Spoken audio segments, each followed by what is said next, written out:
अरे राज्य का मुख्यमंत्री हिंदू, उप मुख्यमंत्री हिंदू, अधिकतर राज्य का जिला का डीएम एसपी हिंदू, दरोगा हिंदू, मुख्य न्यायाधीश हिंदू, सब तो हिंदू है, अधिकतर पदों पर हिंदू है। सोया हुआ है तो नौकरी कैसे कर रहा है हिंदू बहुसंख्यक? हमारी बेटी बहन सुरक्षित होती। नेपाल में तो कहीं नहीं अपराध होता है, वहाँ छिनतई भी नहीं होता है। हम भी गए थे नेपाल, बोला कि वहाँ चोरी उरी तो खैर होवे नहीं करता है। हिंदू राष्ट्र घोषित था ना। नेपाल उपाल में तो गलती से भी कुछ नहीं होता था। इस एकदम गलत आरोप लगाता है कि स्मगलिंग होता है नेपाल से। जब हिंदुए असुरक्षित है तो छोटा मोटा बौद्ध पारसी सब तो शून्यगार में चला जाएगा। बाप रे बाप, घर से निकलवे नहीं करेगा कि कोरोना काल आ गया। अभिमान यात्रा, एगो में डॉक्टर भीमराव अंबेडकर का शपथ तोड़ो यात्रा, ये दोनों एक के साथ ले लेंगे। क्योंकि शपथ तो हम लोग यही लेते हैं कि जाति धर्म से ऊपर उठ कर के काम करेंगे। इसका मतलब अटल जी पर भी सवाल, आडवाणी जी के जीवित रहते भी सवाल, मुरली मनोहर जोशी पर भी सवाल। ये अपने ही सवाल खड़ा करे। स्वाभिमान किसका है? केंद्रीय मंत्री गिरिराज सिंह 18 अक्टूबर से हिंदू स्वाभिमान यात्रा निकालने वाले हैं। अब इन्हीं सब मुद्दों पर हमारे साथ बातचीत करने के लिए जदयू के मुख्य प्रवक्ता व एमएलसी नीरज कुमार जी हैं, इनसे हम बात करेंगे। क्या कहिएगा सर, हिंदू स्वाभिमान यात्रा गिरिराज सिंह निकाल रहे हैं हिंदुओं को जगाने के लिए? एक हाथ में हिंदू स्वाभिमान यात्रा, एक में डॉक्टर भीमराव अंबेडकर का शपथ तोड़ो यात्रा, ये दोनों एक के साथ ले लेंगे। क्योंकि शपथ तो हम लोग यही लेते हैं कि जाति धर्म से ऊपर उठ कर के काम करेंगे। और भारतीय जनता पार्टी ने अपने इस यात्रा का कोई समर्थन नहीं किया है। और गांधीवादी समाजवाद भारतीय जनता पार्टी अपने घोषणा पत्र में कहता है। तो इसका मतलब अटल जी पर भी सवाल, आडवाणी जी के जीवित रहते भी सवाल, मुरली मनोहर जोशी पर भी सवाल। तो ये अपने ही सवाल खड़ा करे। स्वाभिमान किसका है? स्वाभिमान तो सबका है, बिहारियों का स्वाभिमान है। हिंदुओं को जगाने के लिए निकल रहे हैं। कोई ये सुतल है बेचारा, ऐसा बात करते हैं। तो सोया हुआ है तो नौकरी कैसे कर रहा है हिंदू बहुसंख्यक? अरे राज्य का मुख्यमंत्री हिंदू, उप मुख्यमंत्री हिंदू, अधिकतर राज्य का जिला का डीएम एसपी हिंदू, दरोगा हिंदू, मुख्य न्यायाधीश हिंदू, सब तो हिंदू है, अधिकतर पदों पर हिंदू है। जब हिंदुए असुरक्षित है तो छोटा मोटा बौद्ध पारसी सब तो शून्यगार में चला जाएगा। बाप रे बाप, घर से निकलवे नहीं करेगा कि कोरोना काल आ गया। अरे कौन नहीं जागा हुआ है?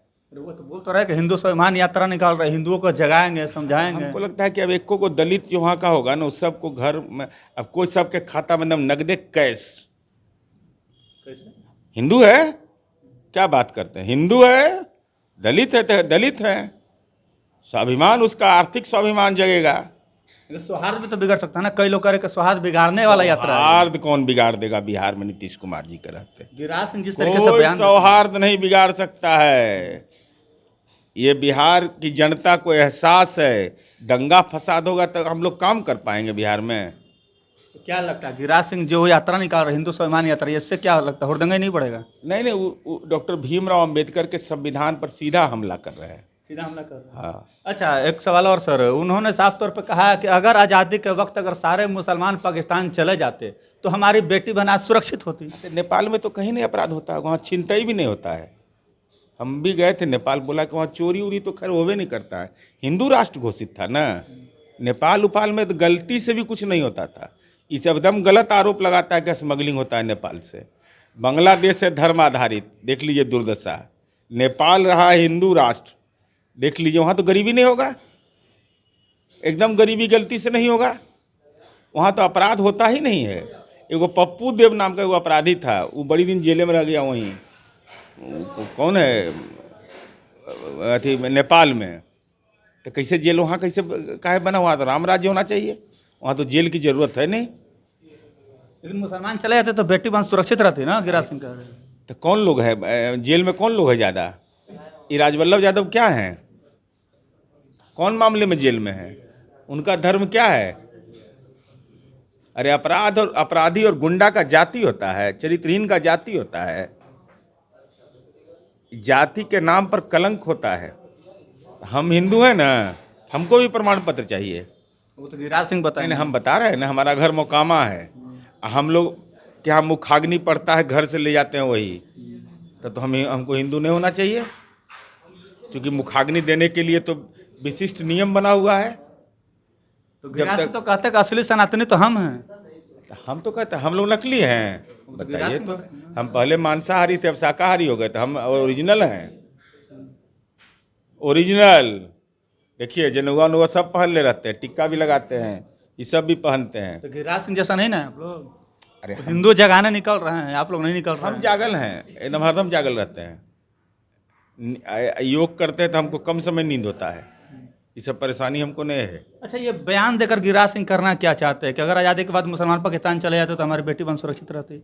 अरे आज़ादी के आंदोलन के इतिहास को पढ़ना चाहिए। इस देश के अंदर में सबसे बड़ा हिंदू कौन? राष्ट्रपिता महात्मा गांधी। कल्पना करना चाहिए किसी को कि कोई व्यक्ति किसी को गोली मार रहा हो, वह आदमी प्रतिरोध नहीं कर रहा है, मुंह से निकल रहा है हे राम। यह है हिंदुस्तान की विरासत। उस राष्ट्रपिता का सम्मान तो सब करते हैं। कौन बोलेगा? ऐसा सुने कहीं कि किसी को कोई गोली मार रहा हो और उस आदमी के मुंह से निकल रहा हो हे राम? अरे सीता की भूमि है यह, सीताराम कहिए, सीताराम कहिए। अच्छा, आखिरी सवाल सर, बिश्नोई गैंग का खात्मा कर देंगे पप्पू यादव अगर 24 घंटा अगर उन्हें मौका मिल गया तो? ये छुड़छुड़ी पटाखा वाला बात, ये सब पूछने का क्या मतलब है ये सब? पप्पू यादव ने कहा। अरे भाई, तो कानून में जाके सुप्रीम कोर्ट में याचिका दाखिल करिए कि हमको गोली चलाने का आदेश दीजिए। चूंकि उनके ज्ञान को हम बार बार बोलते हैं कि हम चुनौती नहीं देते हैं कभी भी, चूंकि वो ऐसे जगह पर लंबे समय तक रहे हैं जहां हमको कभी जीवन में मौका मिला ही नहीं जाने का। चलिए, तो जदयू एमएलसी सब प्रवक्ता नीरज कुमार थे, इनकी बातों को आप लोगों ने सुना। इन्होंने गिरिराज सिंह को और पप्पू यादव को लेकर के क्या कुछ कहा, इनकी बातों से आप कितने सहमत और असहमत है, अपनी प्रतिक्रिया कमेंट्स में जवाब जरूर दीजिएगा। तब तक के लिए बहुत बहुत धन्यवाद।